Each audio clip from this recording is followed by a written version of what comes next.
You talked about building a more mature industry. We may have an opportunity, at least in our educational system. Look, we're dealing with a technology that's a major shift. It's no different than having a horse and buggy or your feet or a horse and then having the railroads come in. It's Right. no different than having horse and buggy, the railroads, and then having the automobile. And yes, I've skipped some technologies in there, but those people who created those new technologies were on top of those technologies. They couldn't even dream of what those technologies would be like as they are today.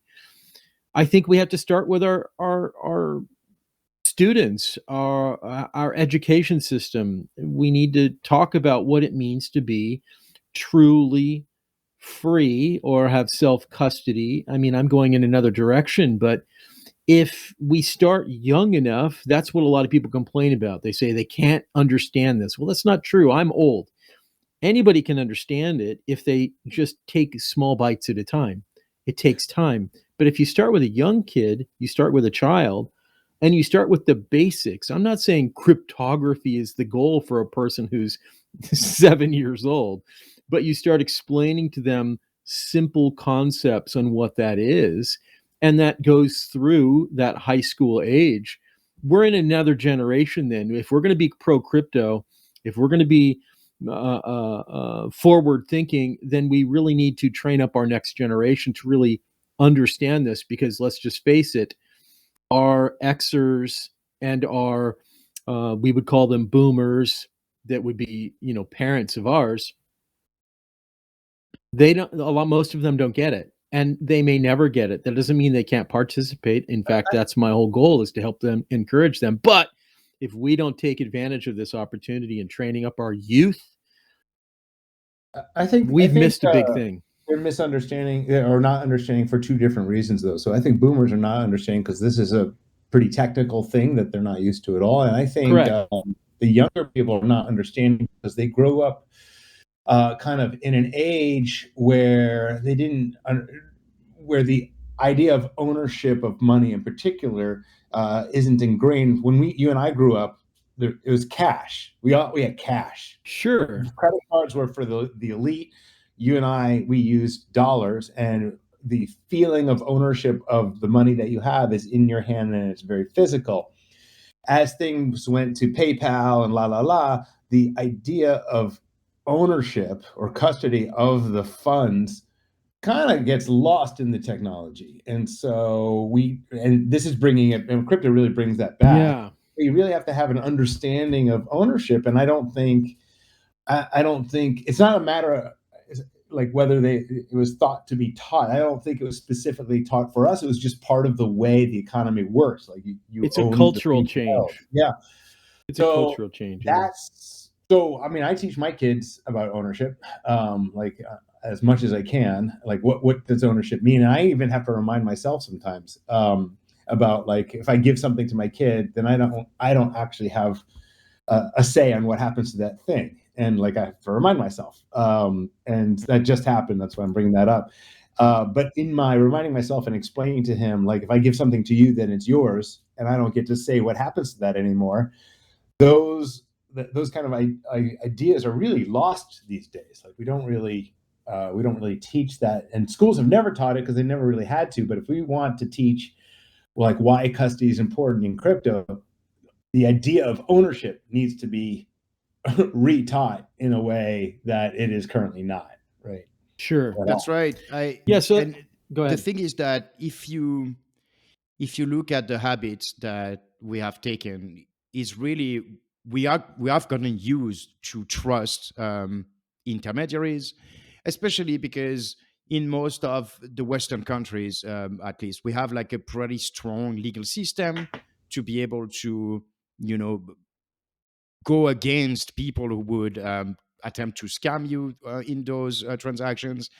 However, in crypto, a lot of time, if you're not careful about your self-custody, then you will be trusting an actor that doesn't have an established reputation, to whom you will not have any recourse to go against, potentially you don't even know who this person is because it's a multi-sig smart contract. It's any of those Sure. tools that enable bad actors to be able to shield themselves from any repercussions of their malicious actions.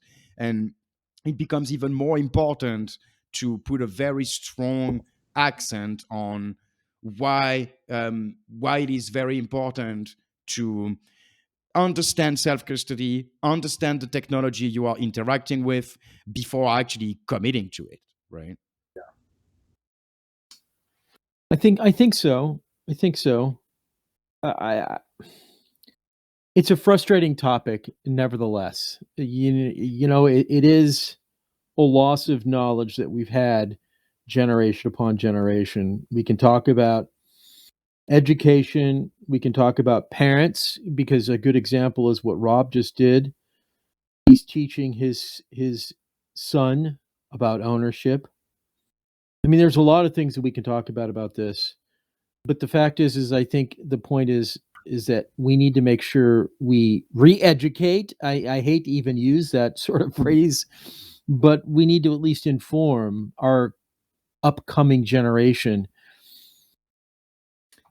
And maybe that's a good thing. We should encourage, because there's many people who will listen to this. Look, it's not like we have a million people listening to this podcast, but we have hundreds of people listening to these podcasts.